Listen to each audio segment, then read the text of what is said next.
Some of the issues I've ran into welding these Cummins intake runners are these two welds here all the way down through. And I've really struggled to get this weld to look really nice like I want it. They look okay, but the guy that I'm welding these for, I mean, they're selling these, so they need to be perfect. And I've been thinking for 3 or 4 days, just trying to come up with a way to practice that weld and to try to perfect it, because once I get one of these things tacked up, you know, I got one shot to get it right. And I have no way of really practicing it. One of the biggest issues I've been having is with my torch angle. I've got a tendency to get my torch angle off on this tube weld, and I've been trying to rest my hand up here and, you know, go to here and then jump around and try to get it to look cosmetic, but they don't look perfect. And what I've learned is, if you get that torch angle off, if you start favoring this bottom plate too much, your gas envelope starts, you know, favoring the bottom plate, which then makes your etch zone look really big on the bottom and not very big on the top. And then if you get the angle off too far, you start, you know, you're taking all your cleaning action away from this top edge, and it seems like you'll start getting junk in the top edge of the weld. So I came up with an idea here on how I can do this, practice this, and hopefully come up with a way to make them look better. So this is basically what I came up with to practice this. I got a 2" 90 tacked in the center, and then I've got two 2" tubes tacked beside it that are the same spacing as what's on the runner. My goal here is to be able to simulate one of these welds right here, and to try to figure out what I've got to do to get my torch angle perfect, to where I can make them welds all look a little bit more uniform than what they have been. I've got a couple pieces here that I'm going to tack up to try to get my gas flow and my machine set perfect. What I've ended up doing is, and I'm not sure it's going to work yet, but if any of you guys follow Mark Winchester on Instagram, he's probably, I mean, in my opinion, he's one of the best aluminum welders that's on the internet. And he's a good friend of mine, and he's a book of knowledge. I mean, the guy is the best at his trade. I mean, he really is. He wants me to try to go to a number 5 cup on this, because if you can make the gas envelope smaller, what that's going to do is that's going to make your etching zone smaller. The balance does affect it, but the biggest thing from what I've learned is the gas flow. So the goal is, for me anyways, is to see if I can get this etching zone nice and small and uniform all the way around, but have it still big enough that I'm not contaminating the weld. So by going to number 5 cup, I'm hoping I can really tune the machine and tune the gas to where I can get that right. And I'll show you guys how I'm going to do that. But, you know, we can make this weld on the positioner. The etch lines aren't crazy big. They're very uniform all the way around, but it's also on a positioner. You're using a hand prop, your hand's not moving. You don't have all them variables that are going into it.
So the last one here we did probably ended up being the best one. I realized when I welded this 90, I didn't have the camera turned on. It welded okay. This section here always seems to be my best section. And I think kind of what I've come up with is the TIG finger and then just getting that torch just right to where you can start here and, you know, roll it around off this piece is probably about all I can do. Get above it to where I'm looking down on it and go around, and you just kind of gotta, right there is the only spot, and you can even see, it's kind of hard to tell, but you can even kind of see right there in my etch line where I've gotten the angle this way and then back. But other than that, I think that did work a lot better running the number 5. It seemed like I did have to run the gas flow a little bit higher than I thought I would have to get the puddle to be very clean, which I'll go over all that with you guys here in a minute, but it did work. I don't know, I do feel a little bit more confident about it. Let's go ahead and go over how we ended up setting the machine up and what settings ended up working. We had the frequency set at 125. For anybody that doesn't understand the frequency, that's basically what's, you know, making the arc, you know, tighter or wider. There's a lot more involved in that with the waveform, but at the end of the day, that's pretty much what it does. It seems like it pinpoints the arc, or it kind of lets the arc widen out. The balance setting, I had it at 30, which seems to be an all-around great setting. Sometimes I'll be, you know, 28, sometimes I'll be 32, but 99% of the time I'm right around 30, and it seems to work. That's 30% electrode positive, which is 30% cleaning. So the more you go towards the positive side, the more cleaning you have. Once you go over about 50, bad things seem to start happening. But this machine only goes down to 20, so that's 20% electrode positive. And I mean, you can run it that low. I normally don't. I'm normally always around, like I said, 30, but that's your cleaning action. Our amperage was right at 254, 255, right around there. I ran a 1.2 second pre-flow like I always do. The pre-flow, for anybody who doesn't understand, when you hit the pedal, that's the delay that the gas flows before the arc starts. I feel that running that pre-flow helps a little bit with my starting, but you know how consistent the start is. And then the post-flow, which is always about 8, that's how long the gas stays on after you stop welding. So you lift your foot off the pedal and the arc stops, the gas will continue to flow for 8 seconds. Where I ended up setting the gas flow what we'll do is, you know, I use this. I know some people don't like these things. We're right at 12 CFH. So that seems to be about what everybody says you're gonna run on a number 5. You take the cup size and you times it by 2, so that's 10 CFH. If this is number 5, it'd be 10 CFH. I always tend to add a couple.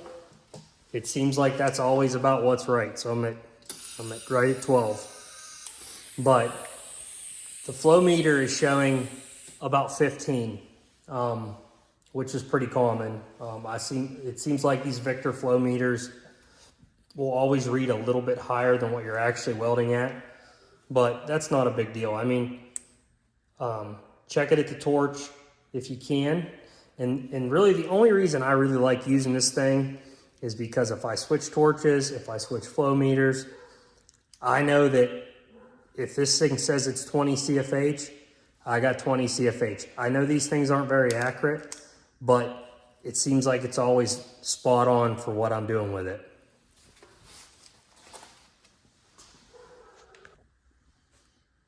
So I hope this video helps somebody. I feel that I figured some stuff out here by doing this. I'm thinking about doing maybe a garage/shop tour here once I can get the place cleaned up. I'd like to hear you guys' feedback. You know, let me know what you guys think. Let me know if you think something needs changed in these videos.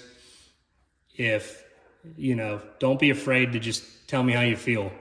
I know, you know, people can put some pretty wild comments sometimes in there, and I don't know if they're being serious or if they're just messing with you, and it doesn't really bother me at all. But, you know, if there's something you guys want to see me do, or if there's something that I can help somebody with, don't be afraid to reach out and ask. I'm learning this as I go. So, you know, if I can help somebody, that's my goal. Here in the next week, I should have a bunch of these runners to build. I think he's probably got 8 or 9, maybe 10 to build. So I'm gonna try to do like a full build series on them and kind of show you guys every single step I do when I build one, now that I'm getting a little bit better with the camera and editing. So if there's anything else you guys want to see, don't be afraid to ask. I hope everybody has a great new year. Thanks for watching the video.